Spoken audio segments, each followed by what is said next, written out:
एक दिन टोटो कछुए ने मोंटी बंदर को धीरे धीरे चलते देखा। क्या बात है मोंटी, तुम कछुए की तरह क्यों चल रहे हो? टोटो ने पूछा। अगर बाघ आ गया तो तुम आसान शिकार बन जाओगे। जल्दी से दौड़ो और एक पेड़ पर चढ़ जाओ। मोंटी ने उदास होकर उत्तर दिया, आज सुबह खेलते समय मेरे पैरों में चोट लग गई, इसलिए मैं तेजी से नहीं चल सकता। उस स्थिति में मेरी पीठ पर बैठो।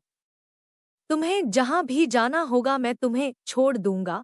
टोटो ने पेशकश की। मोंटी इस विचार से प्रसन्न हो गया। धन्यवाद टोटो, कृपया मुझे नदी के किनारे आम के पेड़ के पास छोड़ दीजिए। इसकी शाखाएं नीची हैं, इसलिए मैं इस पर आसानी से चढ़ पाऊंगा। टोटो की पीठ पर चढ़ते हुए मोंटी ने कहा। टोटो ने मोंटी को आम के पेड़ के पास छोड़ा और उससे कहा, जब भी तुम्हें कहीं जाना हो तो मुझे बताना। मुझे तुम्हें अपनी पीठ पर बिठाकर वहां ले जाने में खुशी होगी। फिर जब भी मोंटी को कहीं जाना होता तो वह टोटो को बुलाता, जो तुरंत मोंटी को अपनी पीठ पर बिठाकर एक जगह से दूसरी जगह ले जाता। ऐसा कई दिनों तक चलता रहा। चिंटू की चतुराई। एक दिन टोटो ने मोंटी से कहा, अब जब तुम्हारे पैर फिर से ठीक हो गए हैं तो तुम्हें अपने आप चलना चाहिए, अन्यथा तुम चलना भूल जाओगे। सिर्फ इसलिए कि आपने कुछ दिनों तक मेरी मदद की, अब आपने मुझे व्याख्यान देना शुरू कर दिया है। मुझे आपकी सलाह सुनने की जरूरत नहीं है, मोंटी ने गुस्से से कहा।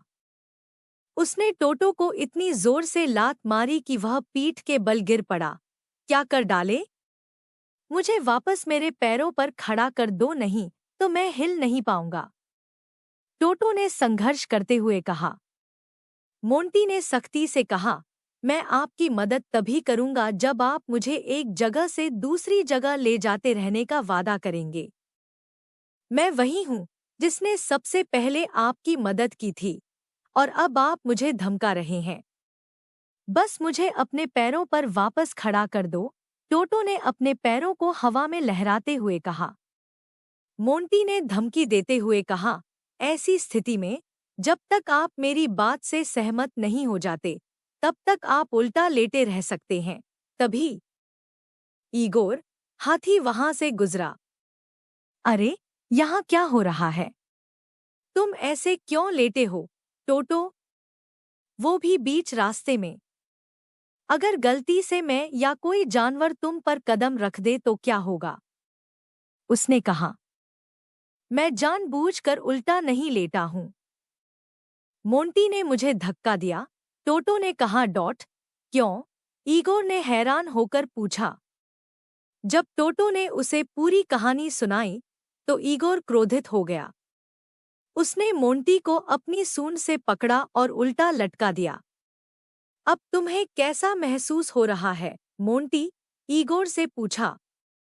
कृपया मुझे नीचे बिठाओ, यह बहुत असुविधाजनक है, मोंटी से विनती की।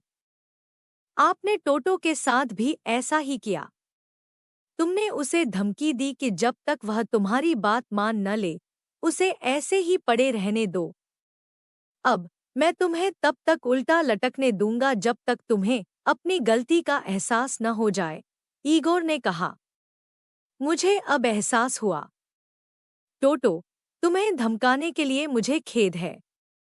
मैं दोबारा ऐसा व्यवहार नहीं करूंगा, मोंटी ने कहा। ईगोर ने मोंटी को नीचे बिठाया और टोटो को अपने पैरों पर खड़ा होने में मदद की और अपने रास्ते चला गया। टोटो और मोंटी दोस्त बने रहे। धन्यवाद। कृपया अधिक प्रेरक, प्रेरणादायक, शैक्षिक और नैतिक कहानियों के लिए हमारे चैनल को सब्सक्राइब करें।